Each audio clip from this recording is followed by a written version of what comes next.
Pessoal, vamos ler mais uma parte do livro Esferas 1, do Sloterdijk. Digressão 1. Transmissão de pensamentos. Falar significa jogar com o corpo do outro.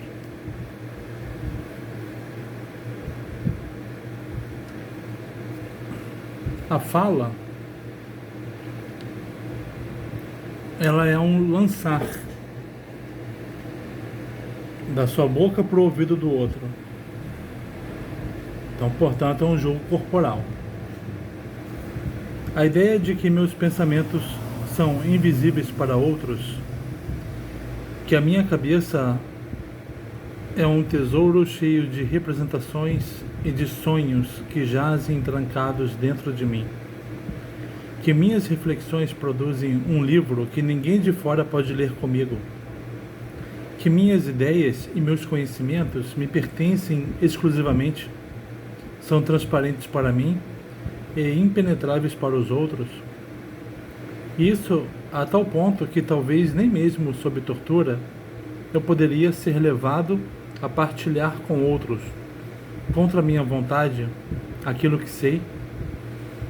Todo esse complexo de noções sobre o confinamento dos pensamentos no interior do sujeito pensante adquiriu na história recente da aparência privada uma importância impossível de exagerar. Essa história da aparência privada dos pensamentos é recente. E ainda mais provocativa pode ser a exigência de pensar que foram justamente essas noções que ajudaram a criar a aparência privada. Em nosso meio cultural, elas têm apenas pouco mais de 2.500 anos e aparecem para o macro-historiador como uma recente penugem sobre maciças camadas de realidades psicológicas mais antigas. Não fossem essas as ideias que hoje tudo dominam, elas quase não teriam peso diante da força gravitacional da história humana. Pois durante a maior parte da evolução, quase tudo que os indivíduos pensavam e sentiam era tão transparente para os que estavam ao redor, como se eles mesmos o experimentassem. Era tão visível para os outros quanto para você mesmo. Ou melhor, os outros viam seus pensamentos como se fossem deles mesmos, de tão transparentes que eram, né? A noção de ideias privadas não tinha nenhum apoio na experiência espiritual ou no conceito social do espaço. Não se tinha ainda construído células para os indivíduos, nem no imaginário, nem nas arquiteturas físicas das sociedades. Não tinha um quarto privado, nem uma ideia de psiquismo privado. Em pequenos grupos, sob a lei da reciprocidade, o ato de um é o ato do outro. Assim também os pensamentos de um são, em geral, os pensamentos do outro. Isso vale até mesmo para as antigas culturas do pudor, nas quais os indivíduos tornariam de bom grado seu interior invisível, porque sofrem com a exposição desmesurada de seus afetos à intuição dos outros.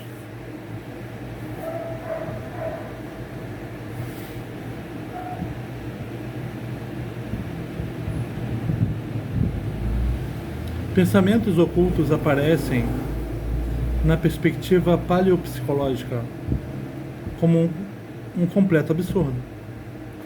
A noção de que haveria um interior privado no qual o sujeito poderia fechar a porta atrás de si, refletir e exprimir-se para si mesmo, não surge antes da primeira vaga individualista na antiguidade.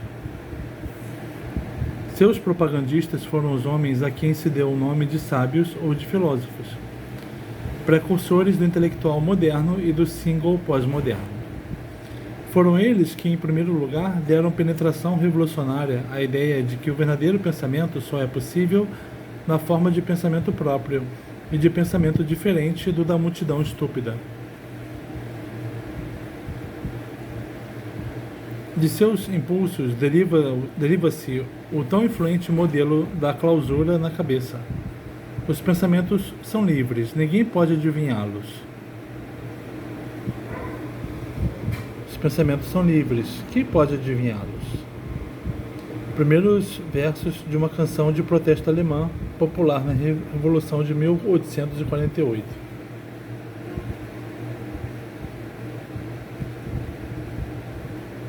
Inicialmente, isso significa apenas que os pensadores de novos pensamentos tornam-se impenetráveis para os guardiães dos pensamentos convencionais.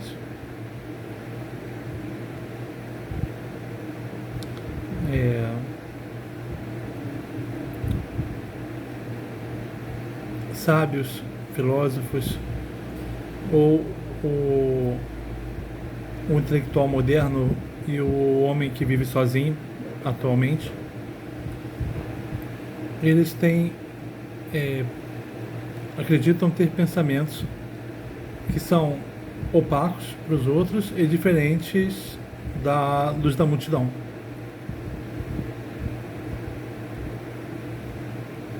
E que não podem ser perscrutados.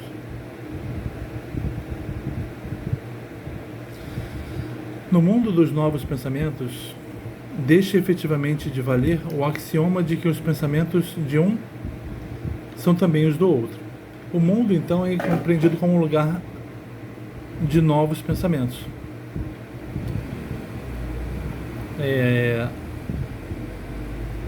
Que estão guardados na cabeça de cada um.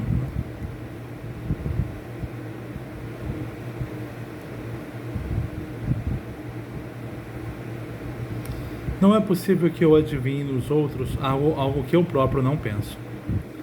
Em sociedades super diferenciadas, pessoas diferentes têm, em geral, diferentes ideias em suas cabeças. Cabe aos psicoterapeutas, em tais sociedades, a tarefa de cuidar para que os indivíduos não se desviem demasiado na alteridade e na especificidade patogênicas de suas reflexões e sentimentos. Para a psicologia moderna, um homem é totalmente diferente do outro. E a vigilância é para que eles não se desviem em demasiado.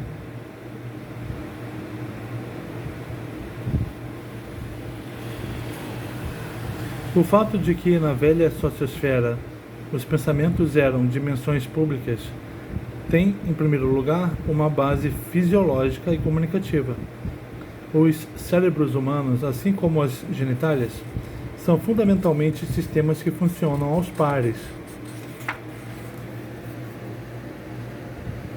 Talvez até mesmo os sistemas sociais. Se a frase "meu ventre me pertence" pode ter uma aplicação em contextos polêmicos, a saber, para expressar que a mãe deve ter a última palavra em relação ao aborto, a frase "meu cérebro me pertence" seria tão inaceitável do ponto de vista moral quanto factualmente despropositada. Ela não poderia significar, de modo plausível, que sou o autor e proprietário de meus pensamentos, nem que eu estaria totalmente dispensado de partilhá-los com outros. Da mesma maneira, a tese de que eu poderia pensar o que quisesse também é insustentável no sentido imanente.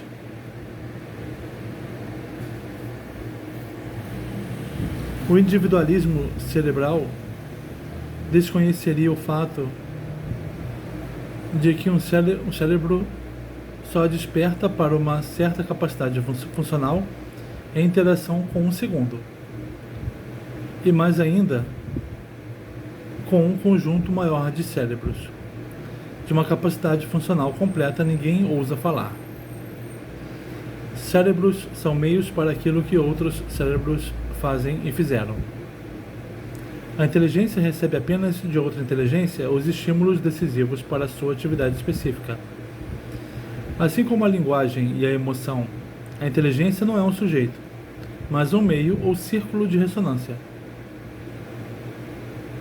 A inteligência pré-alfabética, ao contrário da inteligência alfabética capaz de distanciamento, aponta para um denso clima de participação. Porque, estando totalmente imersa na comunicação de proximidade, necessita para desenvolver-se da experiência de uma comunidade presente de cérebros e de nervos. Na era da leitura, essa comunidade se transformará na quase telepática república de eruditos, que tem, não por acaso, seus espíritos do tempo.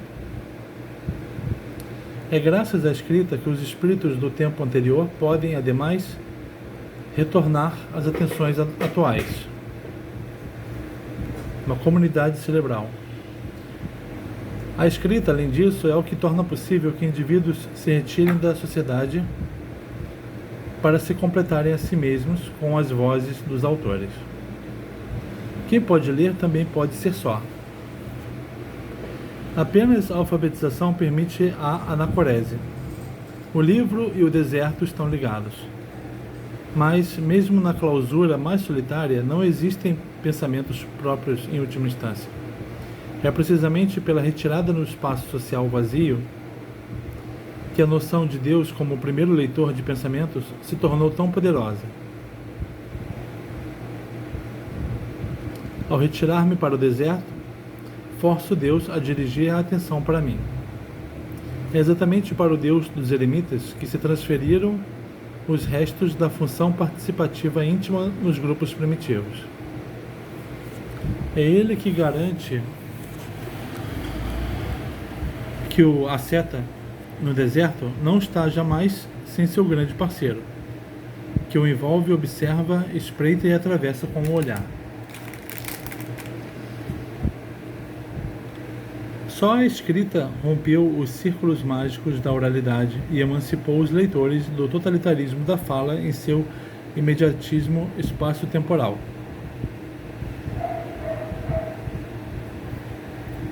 A escrita e a leitura, especialmente quando empregadas à maneira grega, democrática, autodidata, conduzem a um exercício de não coerção. De fato, a era oral do mundo coincidiu com a pré-história mágico-manipulativa da alma, porque a situação normal era exatamente a possessão imediata pelas vozes e sugestões dos membros da tribo. Mas a possessão pelo que é normal, medíocre e sempre presente, não é, por sua própria natureza, algo que chame a atenção. Nas famílias, aldeias e vizinhanças, esse é considerado até hoje o modo mais simples, direto e compreensível de comunicação. Com isso se mascara o fato de que, no mundo oral, todos os seres humanos são feiticeiros que se submetem mutuamente, com maior ou menor força, a um feitiço de normalização, do qual, na maioria das vezes, só um contrafeitiço pode libertar, por exemplo, viagens ou conversas com estrangeiros. A esse primitivo potencial mágico presencial agregou-se, após a Revolução Neolítica, a rede das magias de ausência e mais tarde também a das magias da escrita, as quais, em conformidade com esse uso mais recente da linguagem, preenchem pela primeira vez as funções propriamente mágicas. O encantamento, a distância e a comunicação com os mortos. Entre estes se destacam os finados reis divinos e os deuses, que desde então invadem e pervertem a inteligência humana. Eles mantiveram em marcha a história do mundo como uma série de guerras entre esses grupos de possessão fundados na telepatia e na psicose da influência, mais bem conhecidos como culturas. A convivência mágica e presente das culturas mais antigas tinha seu fundamento fisiológico e comunicativo no domínio neurolinguístico e neurosensorial. As densas programações paralelas dos conjuntos de cérebros permitiam que os membros dos grupos funcionassem em grande proximidade interpessoal e capacidade íntima de direção.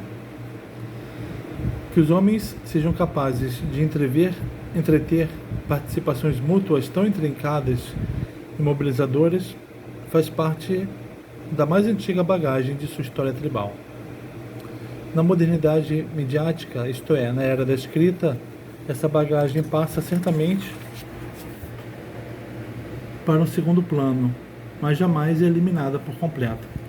Parece plausível admitir que os inumeráveis relatos sobre a assim chamada transmissão do pensamento durante as curas magnetopáticas têm sua base objetiva em uma reativação de funções de proximidade pré-alfabéticas e pré-verbais. Também fazem parte dessa categoria episódios de transmissão de dor do paciente para o médico. Fichte menciona no diário que consagrou ao magnetismo animal um caso desse tipo, extraído de uma fonte francesa. O fato de que os pacientes pareçam frequentemente ler as reflexões de seus terapeutas e que, de sua parte, os terapeutas copiem em suas próprias estimulações e associações o material interior de quem está à sua frente, para reapresentá-lo a seguir na conversa com o paciente. Tudo isso, desde a época dos fundadores da nova psicologia, faz parte das observações fundamentais da nova prática de proximidade. Assim como William James e Pierre Janet, também Freud estava impressionado pela incontrolável realidade dos efeitos telepáticos e não duvidava de que funções paleopsicológicas neles se reativavam. Mas Freud, por boas razões, hesitava em fazer proclamações ruidosas sobre esse assunto, sabendo que seria prejudicial para o movimento psicanalítico envolver-se em uma luta cultural entre dois modelos de comunicação, um arcaico de natureza ocultista e outro moderno de corte iluminista. Ele estava consciente do fato de que a oportunidade da psicanálise, como um cultivo de relações de proximidade especificamente moderno, residia só na aliança com as luzes. Pela própria natureza do assunto, as curas psicanalíticas, como antes no mesmerismo, deveriam exibir esses efeitos participativos pré-verbais, que a ilusão individualista havia deformado e convertido em mistérios extravagantes. Mas hoje se compreende melhor porque eles voltam a se manifestar na forma de fenômenos normais, tão logo se restabelece uma relação de proximidade pré-individualista.